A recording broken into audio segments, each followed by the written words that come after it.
Et tout va, ce qu'il a dit, s'accomplira.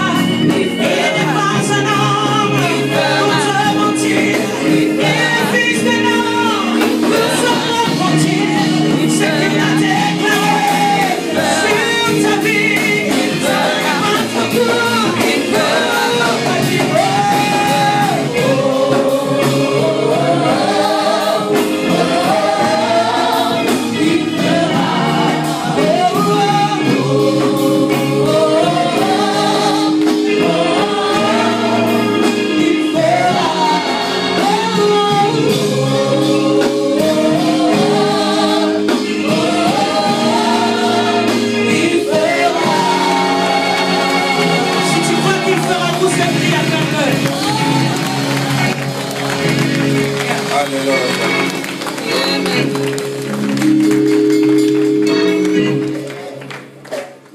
Amen.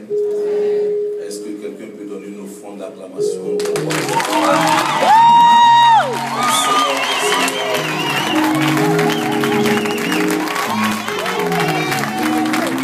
Gloire à Dieu. Merci de m'avoir acclamé parce que je suis le plus beau ce matin. Je demande d'acclamer le roi des rois.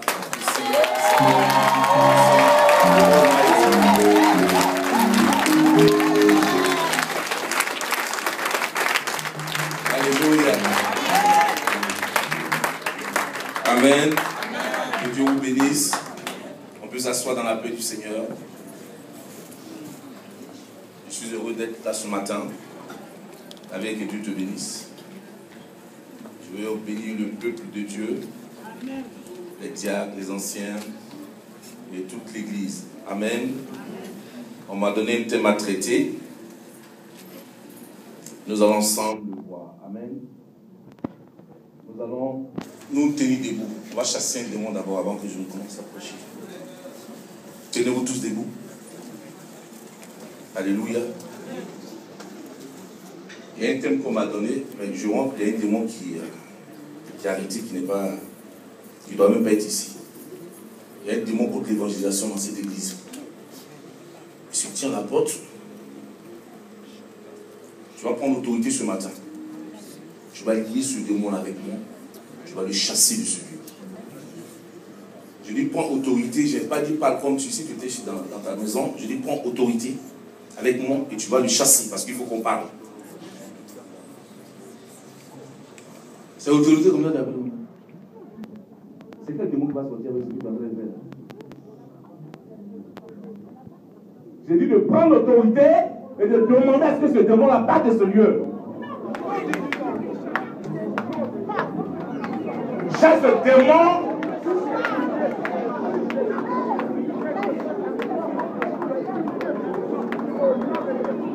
Le but de distraction qui rentre va cesser la puissance.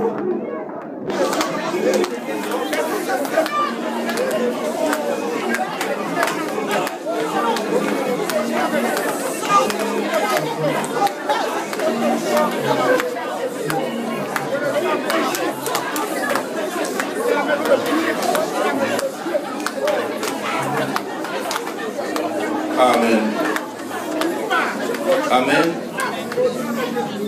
Alléluia. Amen. Vous savez ce que le Seigneur me dit? S'il devait attendre vos prières pour que les démons en partent, on allait être encore là. Alléluia. On peut s'asseoir. On va prêcher. La vie m'a donné un terme. Ce thème, on va ensemble le voir. L'évangélisation, une puissance source de bénédiction pour les chrétiens. Alléluia. Souvent les chrétiens recherchent tellement de bénédictions qu'en fait on rate la véritable bénédiction. On cherche à être marié, on cherche à avoir l'argent et tout ça. Donc l'église est devenue une source de pôle emploi, d'agence matrimoniale et un peu de tout. Mais en fait, le plus important, nous l'oublions. Alléluia. Tu cherches à te marier, peut-être ton mari est encore dans les maquis. Tu cherches à te marier, ta femme peut-être encore dans les bois de nuit. Tu cherches du travail, mais certainement que le travail a été bloqué sous une pierre. Comment tu fais? Amen. Nous allons ce matin voir quelque chose ensemble.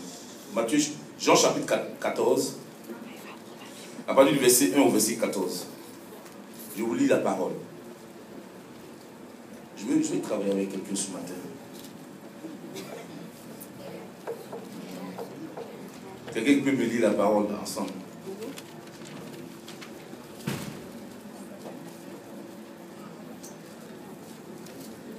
Jean chapitre 14, à partir du verset 1 au verset 14.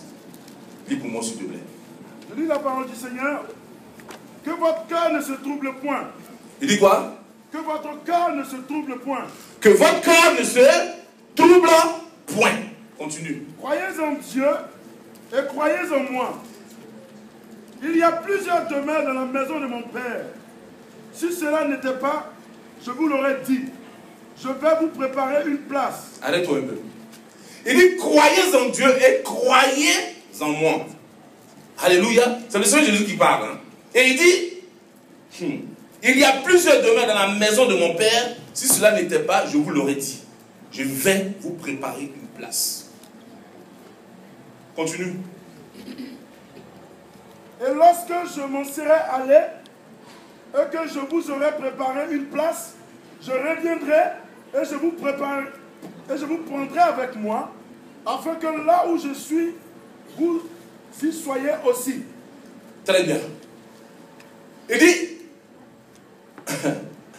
et lorsque je m'en serai allé et que je vous aurai préparé une place, je reviendrai et je vous prendrai avec moi, afin que là où je suis, vous y soyez aussi.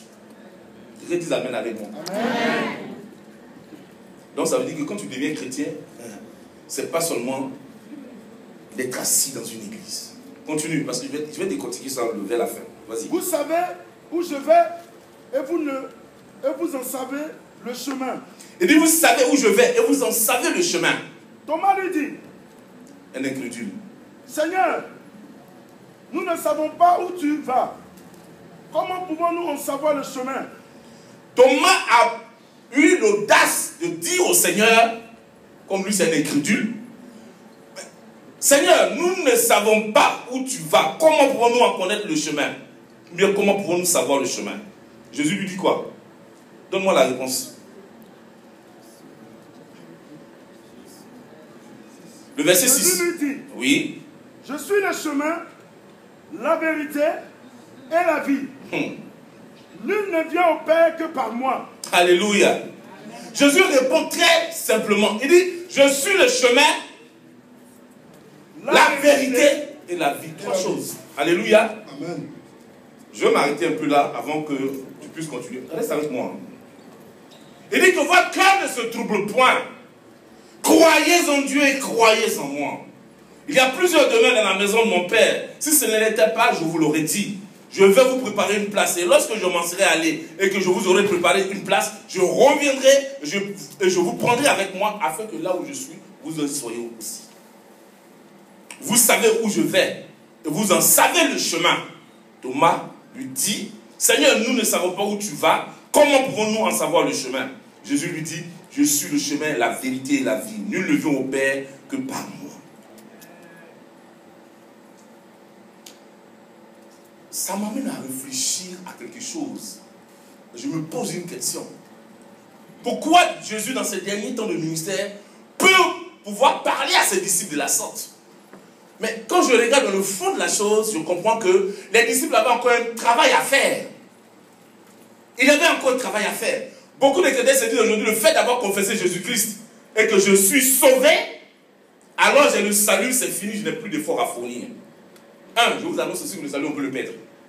Mais ce n'est pas mon thème de ce matin. Donc, étant sauvé que tu es dans la maison de Dieu, tu peux être ici, être béni, avoir tout ce que tu veux, mais dans les cieux, tu n'es pas béni. Réponds avec moi. Ouais. Dans les cieux, tu n'es pas béni. Tu peux avoir tout ce que tu veux sur cette terre. Avoir tout le matériel, avoir tout le confort. Parce que, en fait, les gens pensent que les bénédictions réelles, c'est le matériel. Mais je vous dis une chose, c'est les accompagnements. Tout ce que nous voyons, argent, voiture, femme, tout ça, c'est des accompagnements. En gros, c'est accompagnement. Et c'est pourquoi je ne suis pas d'accord avec les chrétiens qui aiment donner une révélation. Non, je t'ai vu, tu es mort, pourquoi tu dis que je meurs? Tu vois ta révélation, si tu suis mort dedans, retourne dans ta révélation, meurs à ma place et laisse-moi vivre. Non, non. C'est parce que vous ne connaissez pas la parole que les gens vous donnent des révélations, vous êtes morts. Il dit, je connais les projets que j'ai formés sur vous. Des projets de paix et non de malheur. Pourquoi tu me donnes des malheurs? Amen. Si tu vois quelqu'un qui est mort dans ton sang, toi-même meurs dedans, c'est pas moi. Refuse la mort. Attends, c'est toi qui as tué Jésus à la croix. Je suis désolé. Jésus est venu mourir pour toi pour que tu aies la vie. Pourquoi est-ce que les gens veulent que toi tu meurs? Et tu l'acceptes pourquoi? Et si tu l'acceptes, c'est que tu viens de déclarer et confirmer que tu dois mourir.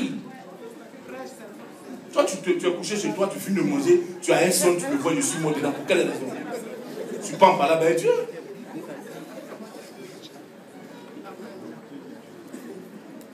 Nous sommes entrés dans un christianisme qui ne dit pas son nom. Alléluia.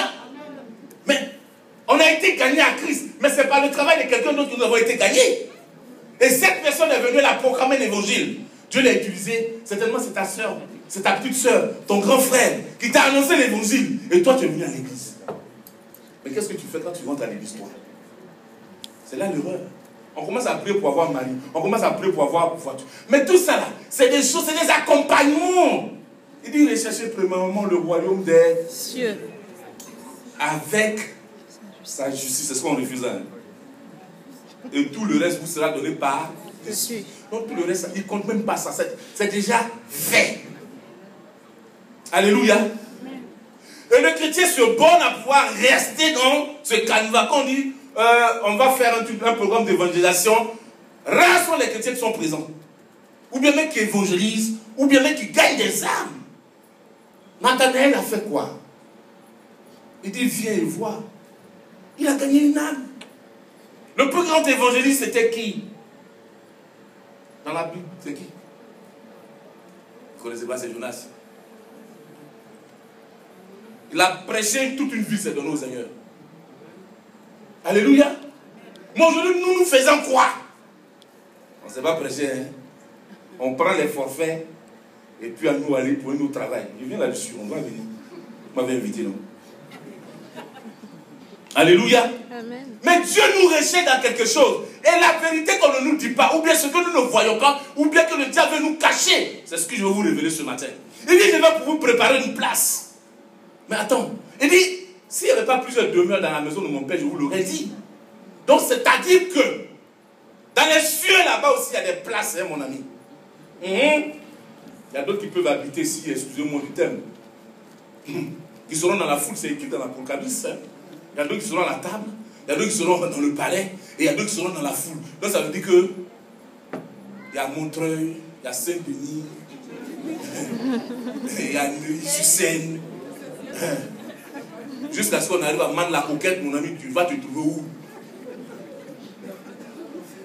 Continue le verset parce que je vous dis, qu'est-ce qui va te servir à pouvoir arriver là où tu dois arriver? Continue. Nul ne vient au Père que par moi. Si vous me connaissiez, vous connaîtriez aussi mon Père. Et dès maintenant, vous le connaissez et vous l'avez vu. Philippe lui dit, Seigneur, montre-nous le Père, et cela nous suffit. Jésus lui dit, il y a si longtemps que je suis avec vous, et tu ne m'as pas connu. Philippe, celui qui m'a vu a vu le Père. Comment dis-tu, montre-nous le Père? Ne crois-tu pas que je suis dans le Père et que le Père est en moi? Les paroles que je vous dis, je ne les dis pas de moi-même. Et le Père qui demeure en moi, c'est lui qui me fait, c'est lui qui fait les œuvres. Croyez-moi, je suis dans le Père et le Père est en moi. Croyez du moins à cause de ses œuvres. En vérité, je vous le dis, celui qui croit en moi fera aussi des œuvres que je fais et il en fera de plus grands. Parce que je m'en vais à mon Père, et tout ce que vous demanderez en mon nom, je le ferai, afin que le Père soit glorifié dans le Fils. Si vous demandez quelque chose en mon nom, je le ferai. Si vous m'aimez, gardez mes commandements, et moi je prierai le Père, et il vous donnera un autre consolateur, afin qu'il demeure éternellement